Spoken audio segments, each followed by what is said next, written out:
آج تک مسجدیں بن رہی ہیں تو نبی بھی بن سکتا ہے۔ میں قادیانیت کے اس مکر و فریب کو جوتی کے نوک پہ رکھ کر ٹھکراتا ہوں۔ من الشیطان الرجیم، بسم اللہ الرحمن الرحیم۔ ما كان محمد ابا احد من رجالكم ولكن رسول الله وخاتم النبيين صدق الله العظيم۔ وقال النبي صلى الله عليه وسلم انا خاتم النبيين لا نبي بعدي، او كما قال عليه الصلاة والسلام۔ جو ختم نبوت کا طرفدار نہیں، جو ختم نبوت کا طرفدار نہیں، لا ریب وہ جنت کا حقدار نہیں۔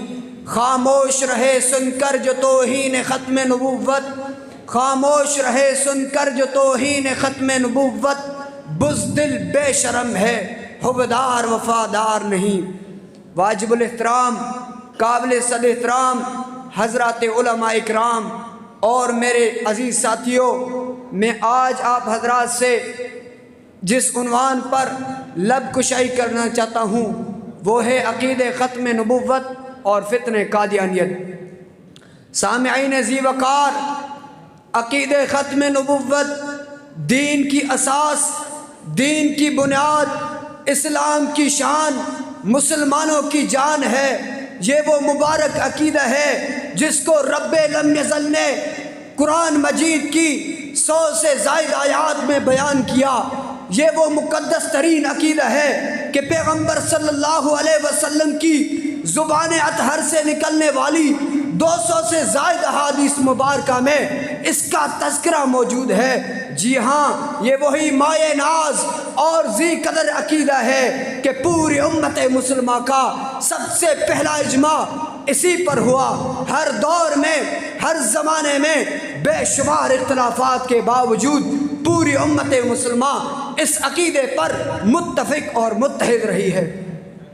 سامعین ذی قدر، اگر دور نبوت کی بات کی جائے تو خود پیغمبر صلی اللہ علیہ وسلم کا لشکر اسامہ کو مسیلمہ کذاب کے خاتمہ کے لیے تشکیل دینا عقید ختم نبوت کی دلیل ہے، اور دور صحابہ میں 1200 صحابہ کرام کا اس عنوان پر جامع شہادت نوش کرنا عقید ختم نبوت کی دلیل ہے۔ ملا علی قاری رحمۃ اللہ علیہ اپنی کتاب شرح الفقہ الاکبر صفحہ نمبر 202 پر فرماتا ہے وَدَعْوَ النُّبُوَّةِ بَعْدَ نَبِيِّنَا صلی اللہ علیہ وسلم کفر بالاجماع۔ ان حضرات کا اتنا سخت موقف اختیار کر کے منکر ختم نبوت کے خلاف فتویٰ دینا عقید ختم نبوت کی دلیل ہے۔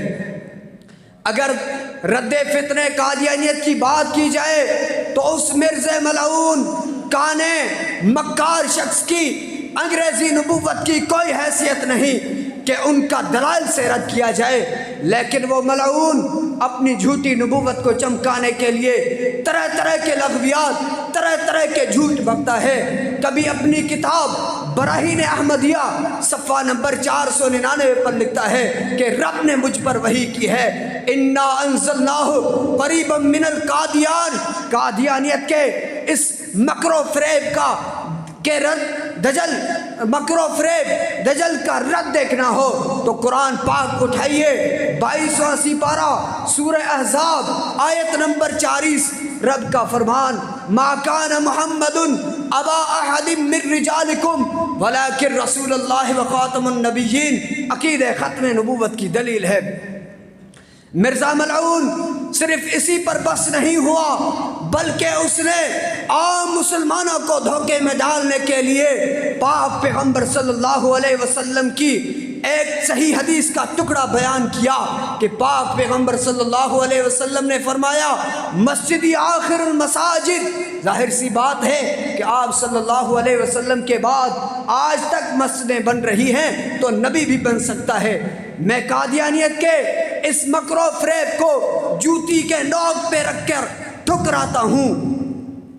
سامعین مکرم، ہمیشہ یاد رکھنا کہ نبی اپنی قوم میں سب سے زیادہ حسین و جمیل خوبصورت ہوا کرتا ہے، تو پھر کیسے کوئی کانا بد شکل بدصورت آدمی منصب نبوت پر فائد ہو سکتا ہے۔ میرا محبوب پیغمبر دیکھو جس کا مدفن مدینہ جو ہے جنت کا خزینہ، مرث ملعون کو دیکھو جس کا مدفن غلاظت و غنزگی کا خزینہ۔ وما علینا الا البلاغ المبین۔